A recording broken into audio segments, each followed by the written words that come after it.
magkakasunod, yung mga bagyo, kalamidad na pinagdaanan ng ating bayan, doon sa mga rural areas natin, kung saan na farming, no, mga agricultural na lands po natin, binalita namin dito, nakita natin yung mga baka na namatay, na nalunod. dahil yung kanilang mga may-ari, no, yung mga farmers, walang choice kundi iwan sila.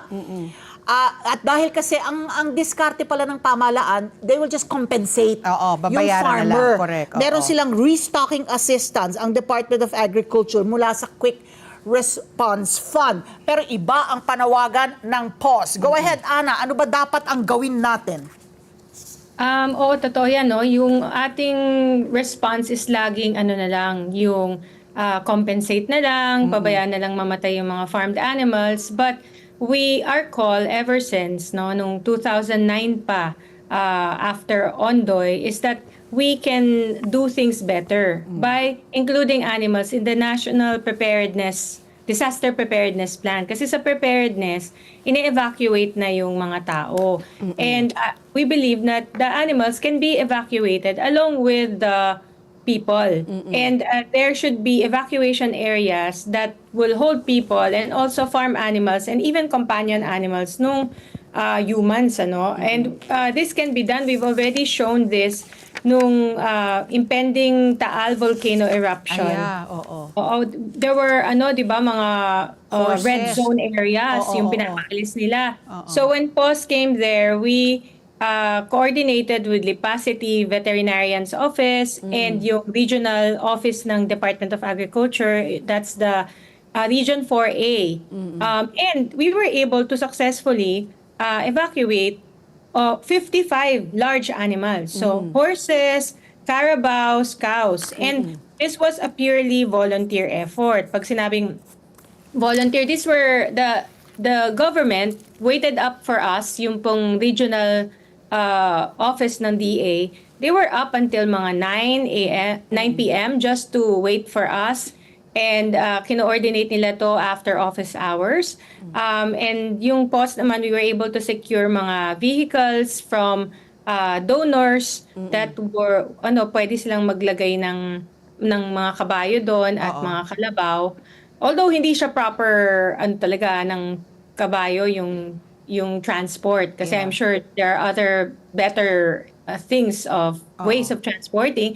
But at that time kasi parang puputok na yung bulkan, so we were all hurrying. And it was done. The animals were evacuated. Yan, nakita nyo may konting ramp. And nababa sila dito sa regional office ng DA. So pwede, kung small NGO with a few of the agencies of government can do it, and this was response na to. This wasn't even preparedness. This was, the disaster was already there.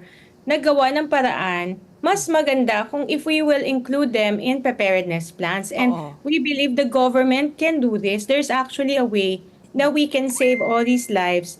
And instead of this, pabayaan na mamatay, tapos babayaran.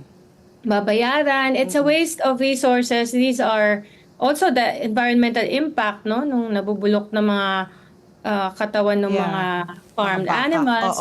We can do these things better. And yun lagi ang panawagan. Kasi minsan kasi government has a parang limited view na laging human lives lang. And minsan may argument na mas importante ang human lives. There's no argument, no, na mas importante human lives. But we can do things better kasi if with preparedness, no one needs to perish, not even the animals. Okay. So, Ms. Ana, in an ideal situation, when you say national preparedness to include farm animals, are you looking at paano parang mag-identify ng evacuation site para sa yung mga LGUs, no, they will already pinpoint, mag-identify na sila ng evacuation site for large farm animals na, okay, so kunyari, like ang Bicol, alam natin, lagi silang welcoming committee ng mga bagyo. Pag nagtaas na ng storm signal, let's say ang Pag-asa, o sige na, lahat na ng mga farmers na may mga malalaking mga farm animals, kabayo, baka,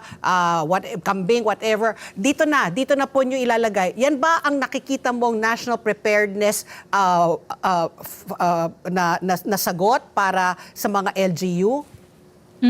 Ito pa, yung mga preparedness, National Preparedness Plan, yan, it's actually like preparing for even before the typhoons come, ano. So alam ko some of the LGUs already have, kasi naiinis na nga sila na 'di ba pag nagkakabagyo nandun lagi sa elementary school, Oo. doon ang evacuation center, so nadidisrupt pati yung mga Klase. yung education system natin o Yeah. kaya sa basketball court. Oo. So parang ano na sila they're coming to the realization na since this is already a way of life for us because of climate change and things like that, maggawa na tayo ng mga permanent evacuation center na yun lang ang purpose nila. And sayang kasi this preparedness could already include animals in the situation, no? Pwede na natin siyang i-prepare. So, may mga kino-construct na ang mga LGUs, certain centers called evacuation centers na hindi sila basketball court at hindi sila